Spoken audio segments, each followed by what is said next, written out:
Hi, I'm Glenn Hughes. And I'm Ed Buzio. For 3 decades, I've been working inside a publicly traded company. And for over a decade, I've been an entrepreneur supporting companies like Glenn's from the outside. In this series, we look at the problems and challenges of the modern workplace and provide our ideas and advice from the inside and out.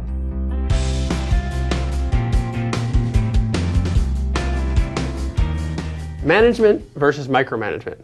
I have an employee, and I have to manage them, and I don't want to do too much or not enough. I get this question a lot, Glenn. How much management is micromanagement? How much is appropriate? Stop micromanaging me. I want to answer a different question. Answer this question right now in 30 seconds or less. Go. Yes, sir. I think Ken Blanchard has a really good take on this idea of how much supervision, how much direction people require. And fundamentally, he just says people need 2 things. They need goals and they need feedback. How much of that is dependent on where they are in the development against those things. But there's never a point where people don't need goals and don't need feedback. That's fair, and I think I like the Blanchard model. I think that all the situational stuff he does is perfect because it helps you start to guide yourself through what's right for one employee is not right for another, and you have to have some parameters around that. The other way that I like to answer the question is I say, no matter who your employee is, at what level they're at, you can say this. You owe me 2 things. The first is the successful delivery of your goals most of the time. The second is the ability to forecast your output, meaning if you're behind, you tell me in advance. If you're ahead, you tell me in advance. And if you tell me you're going to hit the target, you hit the target. If I see those 2 things coming from you, then we're good. If I notice that you're not getting your goals done, I'm going to get more involved. And if I notice that you're inaccurate in forecasting your output, I'm either going to get involved or I'm going to connect you with somebody who's more accurate because you need to have self-managed feedback separate from me telling you what to do. You need to know how your own work is going. That also, to me, draws a line between management and micromanagement to say micromanagement is me telling you how it's going. Management is me saying you need to know for yourself how it's going and prove to me that you can. Yeah, so you've extended the feedback, and I say the manager owes giving me feedback. What you're saying is I also owe the manager the feedback so that they can trust that I'm actually going to hit the target by May 30th if that's what I was tasked to do. And I think that's hugely important, not only that I'm expressing to you at some periodicity, if that's a word, that I'm going to be on time, but there's a second factor that I know is really core to you in the things you teach, which is I need to communicate that to you in a style that works for you. That's right. And if I'm a detailed person, I'm going to be looking for details. And if you don't give me any details, that's going to damage trust, and then I'm going to get more involved. If I'm a big picture person and you come out with a lot of details, I'm going to start wondering, what are you trying to hide? And that's going to damage trust. So there is definitely a recognition in both directions. I would also say the manager should be aware of the employee style, but recognition in both directions of kind of what the other person needs from, to your point, the communication to say, this is how we know we're actually talking about what we're doing. I had a very process-oriented, detail-oriented manager a number of years ago who called me into his office one day, and we'd been working successfully for a couple of years.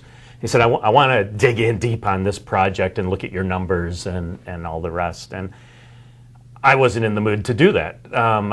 So I looked at him and said, leave it alone. You can trust me on that. And to someone who's process-oriented, saying you can trust me on that is about the worst thing you can say. Flag, yep. Yeah, so now he wanted to dig in deeper. And I was irritated, so I looked at him and said, I don't understand. You and I have done 13 projects together, and I know this because they're numbered in your notebook.